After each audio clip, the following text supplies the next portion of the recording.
Coming to you from the Spit Studios in Vancouver, British Columbia, Canada. This is the Spit Sports Show. The Vancouver Canucks just wrapped up a pretty entertaining loss, at least, to the Florida Panthers, 8-5.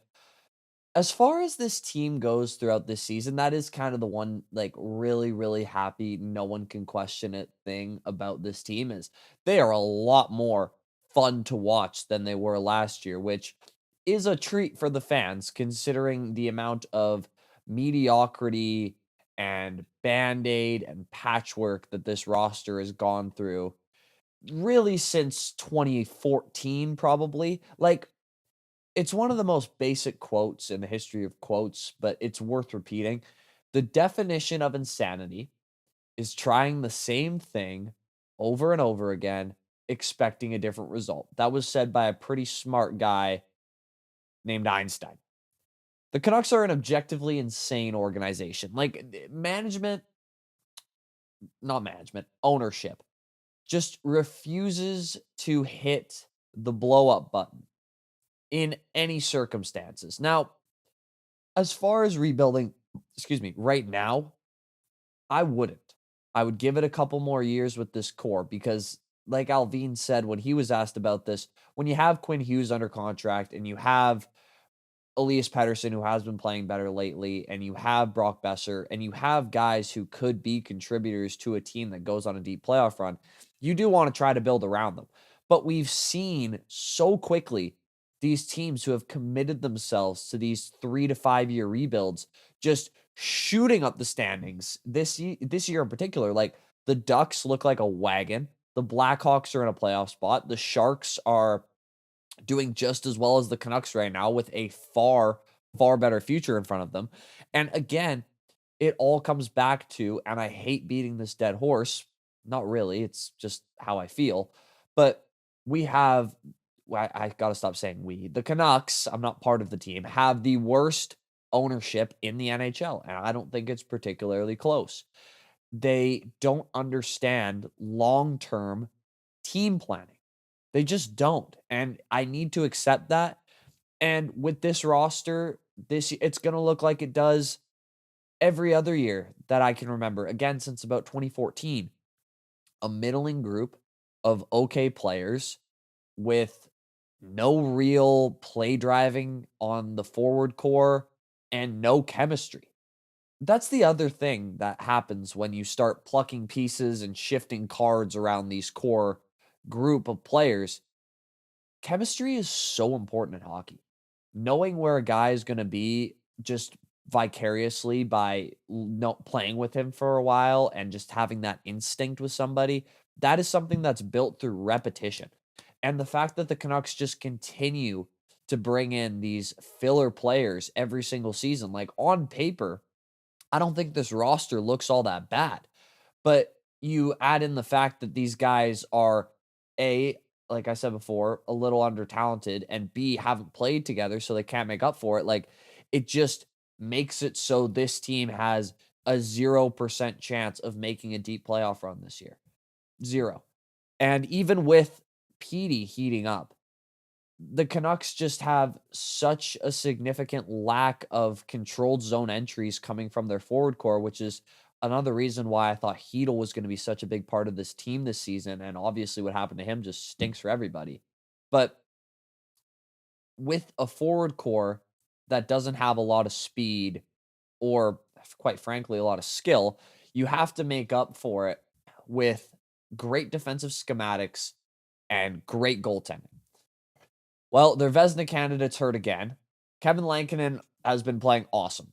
Be totally fair to him. He's been great. And tonight, Patera, I was extremely impressed with him, even though he allowed 7 goals. I thought maybe one of those goals he would like to have back, but I mean, they were kind of just like tips and backdoor passes and quick pass. Like, not many of the goals I could say, oh, yeah, he should have had that one. But going back to the defensive schematics thing, the way that Foot coaches, it is way more entertaining for the fans. It is a much better product to lay your eyes on. But on the defensive end, it seems to leave a lot to be desired, which is so surprising to me considering he was the defensive coach of the Canucks under Rick Tocchet. That was his side of the ice. But it just seems like the Canucks cannot stop giving up high quality cross crease chances. They gave up another goal like that this game. Florida was clearly putting an emphasis on trying to sneak behind that back door on their power plays. There was a bad change on that first Florida goal. I don't know how much that has to do with foot and how much that has to do with his players, or probably somewhere in between. But again, it goes back to the defensive schematics and fundamentals, quite frankly.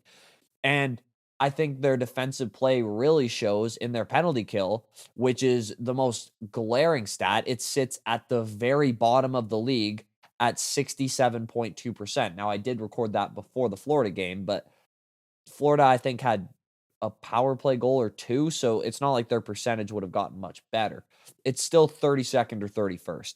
Now, I am surprised that they are 12th in power play percentage, but they are 30th in the NHL in 5-on-5 Corsi 4. That is just not good enough under any circumstances. Their 5-on-5 gameplay has just been garbage. And a lot of that has to do, again, with the lack of skill with their forward core, specifically their breakout. The Vancouver Canucks' forwards are incredibly impatient when breaking out the puck. It seems as though when they get hemmed in their zone for more than 25 seconds, all they're trying to do is scramble so they can get that little flick up to center ice so they can try to get a quick change. But A, that that little flick, like the defenseman's gonna get to that some of the times. And B, if you don't get that flick deep enough, the defenseman's gonna be able to stop the puck before center ice, rip it back in your zone before you're able to change. And what have you accomplished? Absolutely nothing. It seems like the Canucks have a tendency to just get incredibly scrambly in their own zone after the offense has possession for a decent amount of time in their zone. And it drives me nuts. Even some of the forwards that have been playing the best for the Canucks lately. I don't think Kiefer Sherwood has looked particularly good on these coordinated breakouts. Lucas Reichel has looked a little, again, quick and sporadic. Ratu has been a big culprit of this.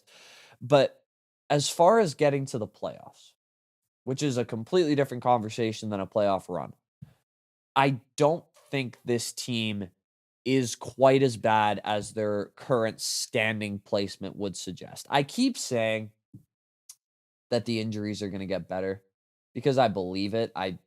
Frankly, with injuries, I like to think that water reaches its level with all teams. Obviously, it doesn't always work that way, but I mean, Garland looks like he's only day to day. He missed tonight. He should be back pretty soon. Hedel should be back eventually. Bluger, again, has a couple more weeks left. But other than that, they've been kind of able to sustain the ship a bit here and keep some guys healthy. Hughes is still got some little things he's dealing with, but everybody has little things they're dealing with. The injuries cannot be worse than they were to start the beginning of the season for the Vancouver Canucks. It's not possible. And what's really exciting is the Canucks' superstars are finally starting to kind of play like superstars. Hughes is playing like a superstar. Ever since November started, it seems like he's turned on a bit of a switch. He's been unbelievable. Another 3 assists night tonight. I think he's got 10 assists in the last 3 games. First Canuck ever to do that, is what they said on the broadcast. And Pettersson, man, that backhander, like I couldn't tell if that was a Elias Pettersson or Patty Kane for a second there. That was one of the best goals I've seen him score in a very long time. That was a confident shot off the rush. He took an opportunity when he had only a little bit of space, and guy finished. Now, his first goal was obviously just a tap in, but that backhander, man, it really is starting to look like this guy's back. Now, he's a different player than he was when he had his 100-point season. He's a lot more, to be honest, stable two-way, which is a good thing. But that is going to sacrifice, excuse me, a little bit of offensive production. You can't be everywhere at once.